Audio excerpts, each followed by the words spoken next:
Ano ka ba? Koleala ka ba o GRO? Baka nakakalimutan mo na sa Pilipinas ka na at wala ka na sa Amerika. Ang mga disenteng babae dito sa Pilipinas hindi umuwi ng ganitong oras. Eh, di balik niyo ako doon. I don't wanna live here anyway. O sige, bumalik ka doon! Kasama ng mga barkada mo mga konyo!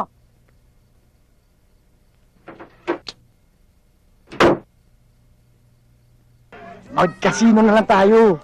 Oh, alam mo, mas maraming chicks doon. May pera pa. Mga bubot. Kala mo? Kaya!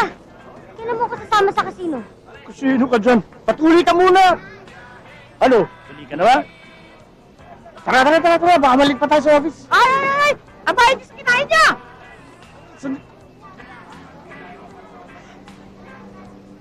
Ano? Naisang kayo na!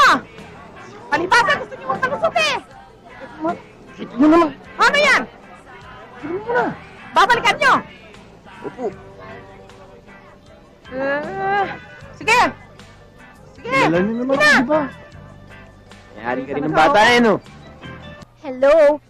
You're an American girl. Why don't you live independently? That's what I'm planning to do. Mga $5,000 lang kailangan ko. $5,000? Sis, that's over 200,000 pesos, okay? At ano namang himala ang gagawin mo para lang makuha yung ganong kalaking halaga? Sige. Thank you. Oh, thank you. Salamat po. Hi.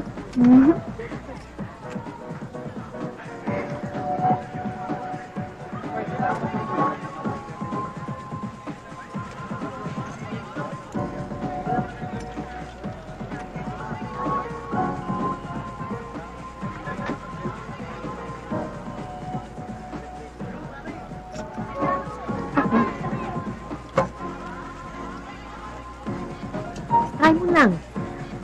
Paalam ka. Sabi ko, fine.